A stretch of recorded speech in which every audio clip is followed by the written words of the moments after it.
अस्सलाम वालेकुम, कैसे हैं आप सब। और ढेर सारी दुआएं आप लोगों के लिए। और आज हम बात करेंगे चमेली प्लांट के बारे में, यानी जैस्मिन के बारे में। ये प्लांट आजकल हमें बहुत कम दिखाई देता है, लेकिन पहले ज़माने में ये प्लांट बहुत ज़्यादा हमें घरों में दिखाई देता था। बल्कि अब इसकी जगह हम अगर गौर कीजिएगा आप, तो हमें बोगनविलिया और एल्मेंडा के और दूसरी जो बेलें हैं वो दिखाई देती हैं। लेकिन पहले ज़माने में हमारे बुज़ुर्ग इसको बहुत शौक़ से लगाते थे, क्योंकि ये जो सारे प्लांट्स हमारे पास हैं उस ज़माने में इतने कॉमन नहीं थे। बहुत ही कम लोगों के पास शायद ये प्लांट होते थे, बल्कि ज़्यादातर हमारे बुज़ुर्ग यही लगाते थे, जैसे कि चमेली है, रात की रानी है, मोतिया है और लाल गुलाब, यानी जो गुलाब देसी होते हैं वो बहुत शौक़ से लगाए जाते थे। और हमारी दादियाँ पर नानियाँ वग़ैरह इसके यानी इसके चमेली के और मोगरे के थोड़े से गजरे बनाती थी, सर में लगाती थी। बहुत शौक़ से इसको लगाया जाता था। अभी भी पुराने घरों में कभी देखिएगा, आप गौर कीजिएगा, वहाँ पर कोने की तरफ लगा होता था, दीवार पर चढ़ा दिया जाता है ये प्लांट, चढ़ा भी होगा। और अब मुझे भी बहुत अच्छा लगता है ये प्लांट, तो मैंने कहा कि चलिए आप लोग को इसके बारे में बताऊं। ये ब्रांचेस से लगाया गया है कटिंग के ज़रिए, और कटिंग के ज़रिए आप देखिए कितनी आसानी से ये लग जाता है। यानी ये लगाया गया है। और देखिए इसके अंदर अब देखिए इसके अंदर अब जो है वो कलियां भी बनने लगी, छोटी सी। ये देखिए पौधे के अंदर, ये देखिए छोटे से पौधे के अंदर कलियां बननी कटिंग के ज़रिए बहुत आसानी से जाता है। और इसको स्प्रिंग में लगाया था, यानी मौसम में बाहर में लगाया गया है ये। तो अभी तो उसमें फ्लावरिंग हो गई है। इस प्लांट को वैसे ज़मीन पे लगाया जाता है, ज़मीन में और पॉट में थोड़ा सा डिफरेंस होता है लगाने में।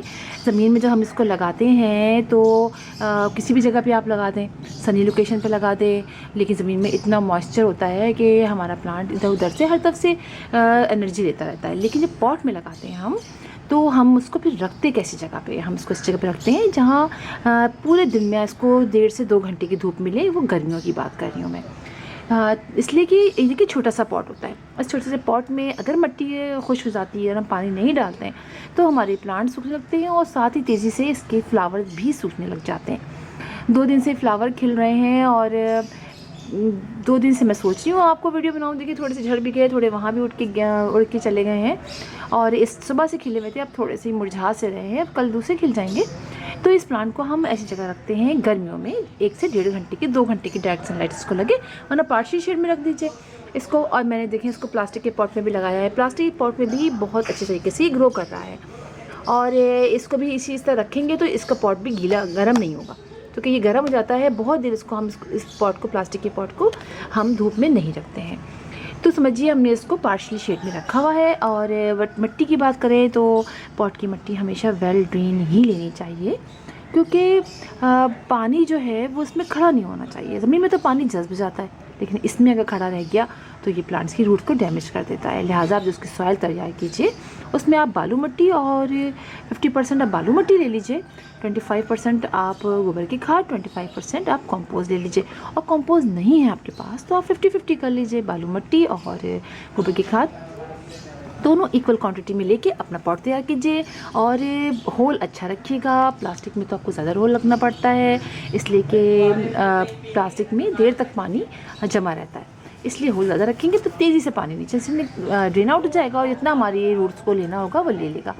इसके बाद हम बात करते हैं इसकी पानी की बात तो हमने कर ली है कि पानी आप, और तो पानी जो है हमें इसे रोज़ाना डालना है। अच्छा गर्मियों में तो रोज़ाना डालना है पानी, इसलिए कि छोटा पॉट है और पानी कम करेंगे तो फिर इसके लीव भी सूखेंगे, ब्रांचेस भी सूखने लग जाएंगी, पौधे की इतनी अच्छी ग्रोथ नहीं होगी। लिहाजा पानी आपने गर्मियों में चेक करके डालना है। जब सब पौधे पानी डालने आए तो आप इतने पानी डाल दीजिए, चेक भी कर लीजिए। और इतनी गर्मी में तो पानी उड़ ही जाता है, ऐसा नहीं होता कि पानी बहुत देर तक इसमें रहे। और वेल ड्रेन सॉइल है तो यकीनन पानी ख़त्म हो जाएगा। और इसके बाद हम बात करते हैं फर्टिलाइज़र की। तो बहुत ज़्यादा फर्टिलाइज़र ये प्लांट डिमांड नहीं करता है। आप इसको फर्टिलाइज़ कीजिए, गोबर की खाद का फर्टिलाइज़र जो 15-15 डेज़ का हम बनाते हैं, एनपीके का आप बनाना चाहते हैं एनपीके का बना लीजिए। बस आपको उसको हर 15 डेज़ बाद आप इसको फर्टिलाइज़ कर दीजिए। जैसे हर प्लांट को डालें तो आप इसको भी डाल दीजिए, फर्टिलाइज़ कर दीजिए। और इसको अगर आप ज़मीन में लगाते हैं तो आप इसके प्लांट को ज़्यादा दीवार पर चढ़ा दीजिए। तो ठीक है, लेकिन फिर आपको कटिंग उसकी करनी पड़ेगी, इसलिए कि होता ये है कि नीचे से इसकी ब्रांचेस सूखती रहती हैं, आगे ग्रो करती रहती है, तो फिर बड़ा बुरा लगता है। पूरा जाल सा बना है सूखी हुई डंडियों का और उस पर ये ग्रीन ग्रीन से लगे हुए हैं। इससे अच्छा है कि आप उसकी कटिंग शटिंग करती रहिए। जैसे कि इसमें आपकी जो ऊपर से जो उसके ऊपर भी जो फूल सूख जाए आप उसको तोड़ के फेंक दीजिए। इसमें भी आपको आते जाते आपको लगे कि सूख गए हैं तो आप तोड़ के फेंक दीजिए, हटा दीजिए इसके तमाम उसको, तो नए नए इसको निकलने में ज़रा मदद मिलती है नए फ्लावर्स को। अच्छा, पॉट में जब लगाते हैं हम तो उसको हम या तो दीवार पर चढ़ा दीजिए अगर आपको बस दीवार पे चढ़ाना चाहते हैं, वरना आप कोकोकाई की स्टिक पे लगा दीजिए और उस पर चढ़ा दीजिए और फिर कटिंग करते रहेंगे तो बुशी होता चला जाएगा आपका प्लांट, आपको मसला नहीं होगा इसका कोई। एक तो ये बात भी हो गई। और दूसरी बात ये कि हमें क्या करना है, अच्छा बड़े पॉट में लगाएंगे तो बहुत ही अच्छा है। अभी जो कटिंग लगाई थी ना ये, इसलिए छोटे पॉट में लगा दी थी, अब मैं इसको बड़े पॉट में लगाऊंगी तो ये काफ़ी अच्छे तरीके से ग्रो करेगा। अच्छा, पिंचिंग का मेथड तो आपको बता दिया है मैंने, पिंचिंग आप ज़रूर करते रहिए। और ये जो मैंने कहा है कि कोकोकाई में चढ़ा लीजिए, उसके बाद कटिंग करते रहेंगे तो ये खुद ही बुशी से बुशी होता चला जाएगा। इसके फ्लावर्स बहुत अच्छे लगते हैं, ग्रीन ग्रीन पत्तों में वाइट वाइट फ्लावर्स देखने में बहुत ही अच्छे लगते हैं। और आप देखें कि ये वो सारे प्लांट हैं जो गर्मियों में हमारे पास वैसे कमी रहती है फ्लावर्स की, तो गर्मियों में इस तरह की आप बेल लगा लें। इसलिए कि बहुत पहले मुझे भी आइडिया नहीं था, मैं समझती थी कि ये जो बेल चढ़ी हुई है इसको पॉट में हम कैसे लगा सकते हैं, लेकिन आप देखिए कितना अच्छा लगता है कि छोटे छोटे पॉट्स में आप लगा लीजिए और उसमें ग्रो भी कर जाए।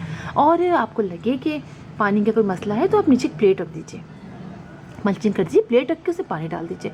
मैंने अपने बहुत से प्लांट्स में अभी प्लेट रखी है और नीचे मैंने पानी रख दिया उसके अंदर, ताकि इसमें आहिस्ता आहिस्ता पानी इसमें जाता रहे, पानी जो उसके रूट्स हैं वो लेती रहें, तो अच्छा रिजल्ट मिला है मुझे बहुत। तो आप भी ऐसा कर सकते हैं। और स्प्रे अगर आपको लगे कीड़े वगैरह लग गए हैं तो आप स्प्रे कर दीजिए, नीम ऑयल का स्प्रे कर दीजिए, या जो भी आप स्प्रे करना चाहें आप बाज़ार से ले आइए, ला के स्प्रे कर दीजिए, घर में बना के कर दीजिए। और 15-15 डेज से जब हम स्प्रे करते रहते हैं तो फिर इनमें कोई प्रॉब्लम नहीं होती है। और देखिए अभी कितना प्यारा आगे बढ़ रहा है। अभी मैं इसको यहाँ से कट कर दूँगी, पहले कोकोकाई में चढ़ा दूँ सोच रही हूँ, फिर मैं कट करूँ। कोकोकाई स्टिक भी मुझे बनानी है और मैंने सोचा कि आप लोग को बना के बताऊँगी, इसलिए कि बहुत सारे नारियल मेरे पास रखे हुए हैं, उनको उनकी जो कॉयर है उसको निकाल के फिर जब मैं बनाऊँगी तो इंशाल्लाह कोशिश करूँगी आपको सिखाऊँ, और नहीं सिखा सके तो फिर सॉरी। ठीक है, तो इस तरह से है, आप ज़रूर लगाइए इसको अपने घर में, बहुत खूबसूरत है और बहुत ईज़िली आप इसको ग्रो कर सकते हैं चमेली को। और फिर इंशाल्लाह आपसे मुलाकात होगी किसी और वीडियो में किसी और टॉपिक के साथ। तब तक के लिए अल्लाह हाफिज़।